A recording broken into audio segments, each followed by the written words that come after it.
Okay, this experience happened about 2 years ago. And, alien's been kind of quiet lately. I think sometimes it's just easy to get, it's not that they're not around, but it's just you yourself. You're not, you know, you're not thinking about them like you should be, so it just kind of seems like they're not around because, you know, I still talk to them, like I can still talk to them, and then boom, get a big old round orb ET, you know, with the ET face in it, like I did last night or whatever. But, anyway, okay, so this experience happened, about 2 years ago. And, okay, so this was a total virtual reality experience, out-of-body experience. Of course, it could have just been purely virtual reality, and I really wasn't out of body, but I still was out of body, whether it was really out of body or artificially out of body. But yeah, it was total virtual reality, and the reptilian, I don't know, you know, I can't remember what I was thinking about at the time. I don't know. You know, I think he just created it just because he felt like creating it. I don't think I was thinking about anything. I wasn't thinking about transsexuals. I wasn't thinking about hotel rooms or anything like that. But sometimes they just take little pieces of your brain and create stuff for you. But anyway, okay, so the reptilian stuck me in, and this definitely wasn't Joel. This was a different reptilian. I know his style. I know Joel's style. And this wasn't Joel that gave me this experience. But, so anyway, the reptilian stuck me in the lobby of a hotel room. I mean, not a hotel room, I mean a hotel. Over to the right was a young black guy, you know, probably mid-20s or late 20s, and he was, you know, a clerk, attendant, whatever you call them. And over to the left, I looked over to my left and was a manager, transsexual. You know, he had long, kind of lightish, brownish, blondish hair, kind of long, you know, kind of light, lot lighter than that brown. And I knew she was really tall, even though she wasn't standing up. You know, he was sitting down. And this isn't the first time where the reptilians put lots of, you know, transsexuals in my experiences. But anyway, he was sitting down, and I immediately noticed his big old, you know, hands, you know, and in my mind I was like, you know, like, damn, you know. You know, because the reptilians, they know your thoughts and stuff about people and your prejudices and shit like that. Like, they know all that. You know, they know that I think, like, they know that I can spot him like a hot potato. You know, most people can, even unenlightened people can spot transsexuals pretty well. And a lot of times men, you know, they'll walk bow-legged, and most women aren't bow-legged. But anyway, normally the men, you know, they can't ever make their voice sound like a woman, and they normally have huge, huge hands. So that totally is a dead giveaway. But this transsexual, of course, I immediately saw the hands, and I was just like, wow, you know. And I knew, he was a transsexual, but I was just thinking in my head, like, damn, that person has some big hands, But like I said, I knew it wasn't a real female. I knew it was a transsexual. So then I was walking around with this purse, and this is so funny because this purse that I had was just paper. It was notebook paper with staples all around it. And I know that's very, very, very tacky. The reptilians are very funny. It was a pretty large, just a normal size purse, but it was notebook paper on each side with staples all around it. And I had a wallet in there, and I had some other things like a brush and stuff.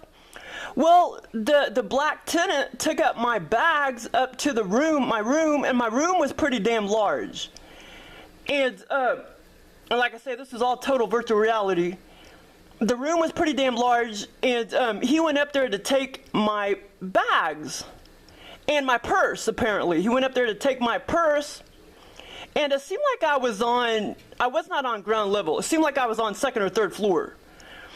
And next thing I know, I went up to my room to like grab my purse, which of course was this notebook. It was I made it of notebook paper and staples all around it. I mean, this is how comical the beings are. And I've done shit like that when I was young, a little kid. I would take notebook paper, make a little pocket or wallet or purse or whatever, like a pocket. I didn't really carry it around like a purse, but it's funny how they take all these little details and stuff, Well, actually, and then he may have gotten it from, like when I was at work, I maybe stapled a lot of one piece of paper. Maybe that's where he got the idea, but he could have taken it from, 30 years ago when I used to do that stuff, like in elementary school. So anyway, okay, so I went up there to like get my purse.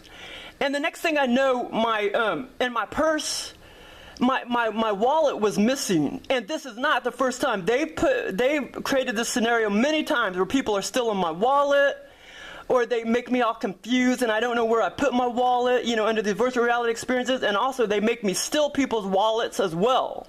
And then I remember this other virtual reality experience where I was in a strip mall. They put me in malls a lot. I was in the strip mall and I was like, I stole somebody's wallet and I was like kind of like trying to hide under like clothing racks and shit. That was many, many, many years ago. That was before I even knew the aliens were, give me all this shit. Okay, so anyway, so I came down and I was like, wow, that dude, that tenant, the clerk worker, the black guy, he stole my damn wallet. And I knew he stole it, so I came down to like try to confront,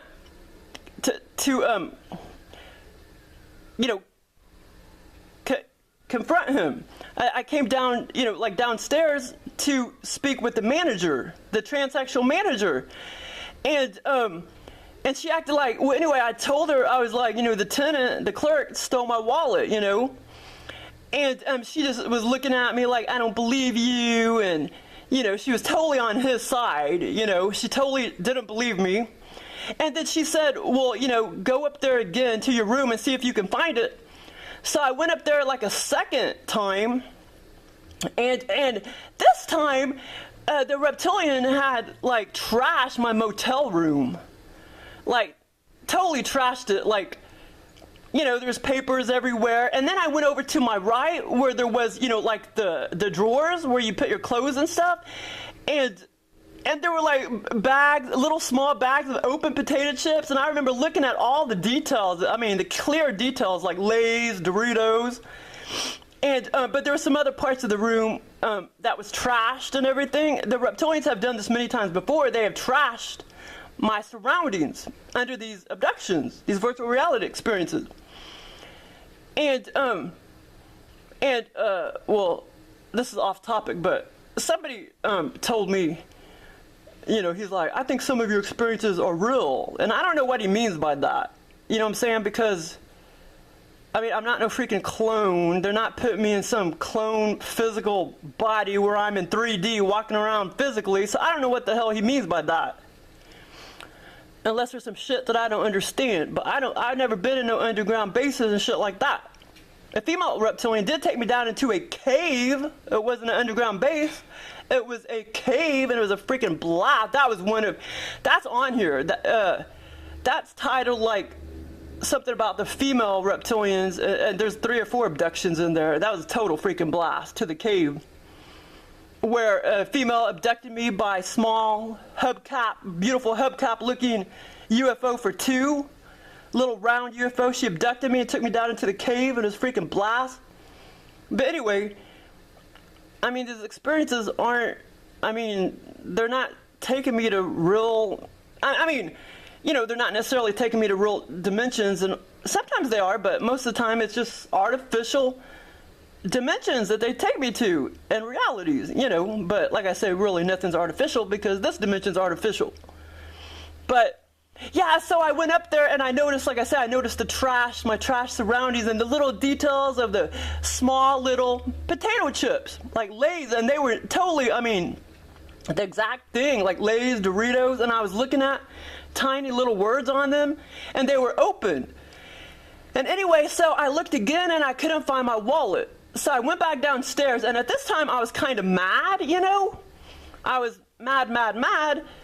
And so this time I confronted the transsexual manager again, and she was pretty, or he was pretty tall. Of course, somehow I already knew that, even when he was just sitting there at the table, when the black clerk was behind, you know, the podium, behind the little, you know, lobby podium thing. Over to my right, the transsexual was sitting there to the left, sitting there at a table, and she was the manager, or he, you know, transsexual. But I knew somehow he was tall, even though he wasn't standing up then. But it was just kind of funny, you know, because I was just like, damn, you know, it's kind of obvious he's a transsexual, because his hands are as freaking big as my head, you know. The aliens know all your thoughts and stuff, and your little quirks about people, and prejudices, so to speak. Okay, so, and they like to freaking piss you off too. I mean, they know how to resonate with you, no matter if it's in a good way or bad way. And so anyway, and they pissed me off many times in my abductions, and this isn't the first time where they pissed me off, and then I try to like cuss at the person that I'm mad at, and then, you know, by their technology under the abduction, they suppress my speech, where I can't cuss, or I can't, you know, talk or yell or whatever.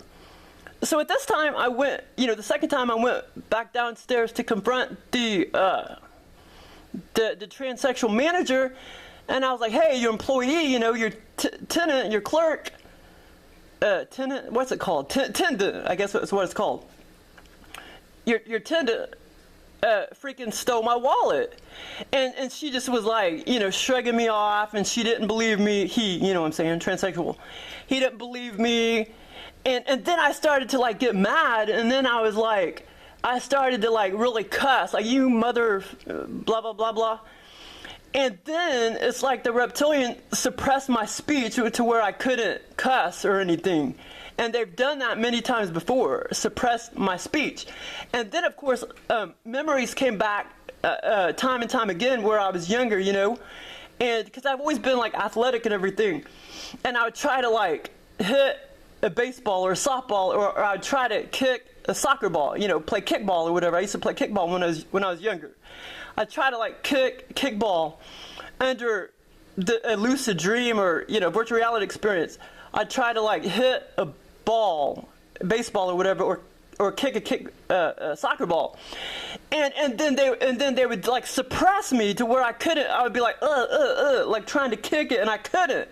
That's them. Now I realize that was them all freaking along. They're being ornery. That was them being ornery and shit. Or, you know, I'd try to shoot a basket and I couldn't shoot a basketball or something. That was them all along. When I was little, they would do shit like that. And they're still doing stuff like that. But yeah, they've suppressed my speech many times. They'll piss me off, and then I'll be like, you mother, blah, blah, blah, blah.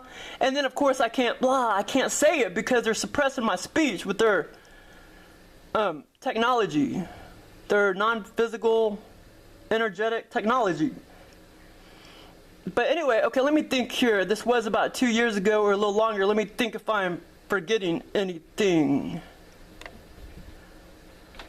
Okay, let me think. And I don't think I am. I wasn't sure if I could.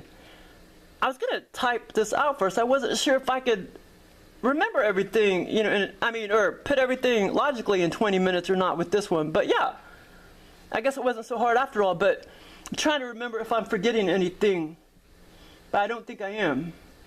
But yeah, mainly, it's like the reptilian placed me in the lobby. Transsexual manager was on the left at a table sitting there. The black tenant was standing up. You know, the clerk, who takes your credit cards and all that, was behind the little podium of the lobby. And like I say, he was taking my bags. He took my bags up to the room. And then next thing I know, I go up there to grab my purse, which was this notepad purse. Very, very tacky, by the way, of course. I mean, it's very tacky. I mean, if you walked in with that, you know, somewhere, people would be like, okay, that's very, very, very tacky, you know. But, you know, it's a pretty good size purse, you know, normal size purse, but it was all notepad with staples all the way around. And, but I do, it's kind of funny, my memory's coming back. I do remember the certain things that was in there, the wallet, the brush, and my little round powder. There's probably some other things in my purse that I forgot, but mainly the wallet. I went up to get my purse, the wallet was freaking missing out of my purse, and I knew the black guy stole it. And then, of course, the transsexual manager didn't freaking believe me, so then I started to get pissed off. But yeah, it was a fun experience. But like I say, lately they've just been giving me lucid dreams. Lucid dreams. Sometimes with some slight virtual reality elements in it. But they haven't been completely virtual reality. Yeah, so, but I really like my out-of-body experiences. I don't know what their deal is. And I love it when Joel actually comes to my bedroom to pull me out of body at the edge of my bed or the foot of my bed. And I guess it takes more energy for them to do that. And I still don't know. It probably was. I mean, I don't know. I feel like I was a different reptilian. That one time when that one stood at the foot of my bed and pulled me out so slowly, and then was taking me down to hell, basically. Well, that's why he was trying to give me the impression. Actually, that could have been Joel, because Joel does like to intimidate. That could have been Joel. Because like I say, he's been at the foot of my bed before, pulled me out of body. And then he took me to his realm. It was all black, you know, black cave looking. And, you know, and we were falling at a slow rate of speed. And, you know, he was trying to scare me to think that he was taking me to hell. Of course, once we got to hell, everything would have brightened up. But he took me to the area before you get to hell, so it was completely black. And then, like I say, he kept staring at me as we were dropping at a slow rate of speed, and I just kept feeling like I was in trouble or something. And then I started having a blast out of body, swimming to the left, swimming to the right with my arms. And then I asked him if I could do backflips and front flips, and I did that. And he said, yes, I could. And I did. I didn't ask him if I could, like, swim to the left and swim to the right. But anyway, that's when he blurted out the exact replica of my ringtone on my cell phone, which was Dreamland. It's actually Dream World, but he edited it to say Dreamland. It was exactly its exact replica, except he edited the words to say Dreamland and not Dream World. They have a sense of humor, man, and he edited it to say Dreamland and that's more appropriate, because if he was to take me down there to the bottom of the pit, which is hell, if he did take me down there, you know, that's more of like land than it is a world, you know? So he himself knew that would be appropriate to say Dreamland, to blurt out Dreamland by DJ Dean instead of Dream World. And like I say, then after he blurted that out, or, you know, he uses technology to make that exact replica song, you know, yell at me or scream at me in this abduction, which was all quiet at first, so it was kind of like, oh my God, like really blurting out at me, like, because we were falling in a very, very quiet room, and then all of a sudden, Dreamland, boom, boom, boom, boom, boom, for about 30 seconds. And then, of course, when I got back in my bed, I was like, oh shit, this ended prematurely. I didn't want it to end prematurely, but I didn't want to go to hell either.